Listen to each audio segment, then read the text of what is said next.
All right, let's jump right in. Today, we're diving into a highly specific instruction manual for mastering that incredibly advanced state of consciousness known as Focus 15. Based on the deep dive research from the Monroe Institute, we're going to look at this strictly from an operational standpoint. Now, if you're already familiar with the gateway process, you know there are a ton of focus levels, but for this explainer, we're isolating just one. We're going to examine Focus 15 with the precision of a technical manual so you can understand exactly how to access, navigate, and really utilize this extraordinary state of mind. Here is our technical table of contents for today. We'll be defining Focus 15, looking at the neurophysiological specs, navigating the void, exploring temporal remote viewing, and finally, big picture manifestation. Section 1. Defining Focus 15. Okay, so to operate effectively here, we've got to strictly define the parameters of this environment. Focus 15, which you'll often hear referred to in the Monroe Institute's taxonomy as the void, or a state of pure potential, is where the limitations of linear time are completely stripped away. But what does that actually mean for you as the operator? Well, in earlier levels, like Focus 10, you achieve that classic mind awake, body asleep state. You might feel super relaxed, but you still kind of sense the chair beneath you, right? Or maybe the temperature of the room. Focus 15 is different. It shifts your internal resonance entirely outside the physical time-space continuum.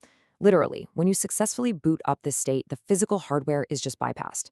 You won't hear your own heartbeat, you won't sense physical boundaries. Linear time simply stops being a relevant factor, leaving you in this boundless, incredible state of pure awareness. Section 2. The neurophysiological specs. So to boot up Focus 15, your brainwave signature has to transition out of those standard waking beta waves, slide right past the relaxed alpha waves, and settle incredibly deeply into low theta and delta waves. And honestly, this is where the sheer technological advancement of the state becomes so apparent. See, delta frequencies typically operate between 0.5 and 3 hertz. Biologically speaking, the human brain is hardwired to just shut down conscious awareness when hitting those frequencies. I mean, it's a state almost exclusively reserved for deep, comatose, or dreamless sleep. But your job as the operator is to override that default biological setting by maintaining sharp, waking consciousness while your brain is outputting those profound delta rhythms. Your perception of time just vanishes. It becomes entirely non-existent. You successfully decouple from the physical sensory signals that usually tether you to the ticking clock of the material world. It's wild. Section 3. Navigating the void. Once you're inside, Focus 15 acts as this massive, macroscopic viewpoint. Because you're stabilized in a state of no time, you suddenly gain immense functional distance from all those daily, small-scale problems. You are actually granted the ability to manipulate and observe time as if it were a tangible physical object. Just imagine seeing time not as a flowing river that you're helplessly swimming in, but as a vast map laid out right there on a table. From this vantage point, you can see the origin, the middle, and the end, all at the exact same time. Operators actually frequently report connecting with guiding figures in this stabilized space. And crucially, they can access and observe past, present, and future lifelines laid out sequentially. You're experiencing them as holistic datasets rather than just fleeting moment-by-moment events.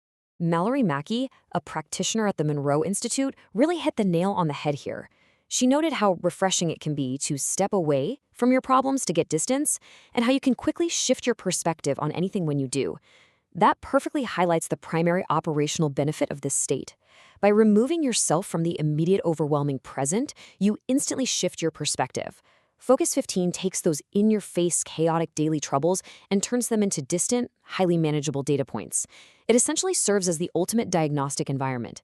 You're no longer caught in the turbulent flow of your own life's timeline. You've stepped entirely onto the banks, giving yourself a clinical, peaceful detachment to observe exactly what is going on.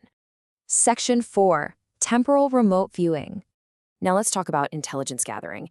In standard operations, Focus 12 is typically used for present-time physical targets. But Focus 15, it is explicitly utilized for temporal remote viewing, specifically tracking targets as they slip into the immediate, unalterable past. So, in declassified protocols involving a multi-focus approach, an operational team might deploy one viewer in Focus 12 to look at a target's current physical coordinates, but simultaneously, a second viewer is deployed right into Focus 15.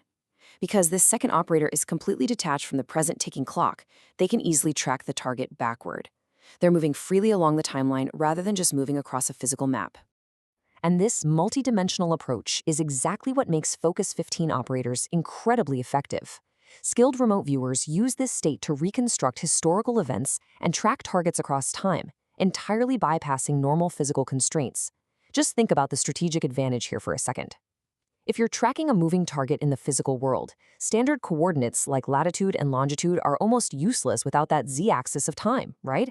Well, by operating in Focus 15, a viewer can reconstruct a target's historical movements with extreme clarity, or even engage in predictive tracking. They're synthesizing a highly coherent, multi-temporal profile that would literally be impossible to gather from a standard waking state. Section 5, Big Picture Manifestation. I love this journal entry from Mallory Mackey because it brilliantly captures the tactile user experience of Focus 15 manifestation. She describes visualizing her current lifeline, noting that a massive, real-world obstacle just occurred in this environment as a simple, tiny bubble in the flow of energy. Because she was operating from the macroscopic, timeless perspective of the void, these incredibly complex life obstacles were reduced to simple visual metaphors. And the craziest part?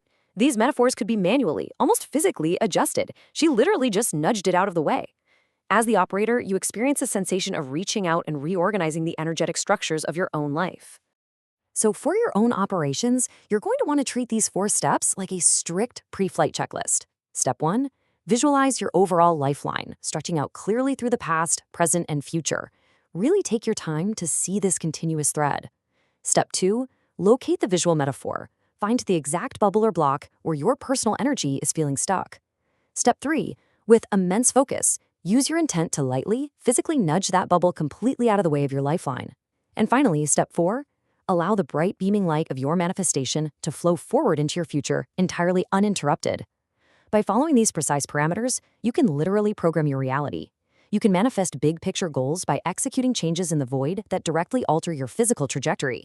So you now have the exact system specifications, maintaining waking consciousness while outputting low theta and delta waves. You have the navigation interface, a macro perspective entirely detached from linear time and physical sensory input. And of course, you have the operational steps for both temporal remote viewing and big picture manifestation. Focus 15 is an undeniably powerful diagnostic and programming state. The manual is in your hands. You know how to operate the machinery of no time. So the only question left to ask yourself is this: what will you manifest in the void?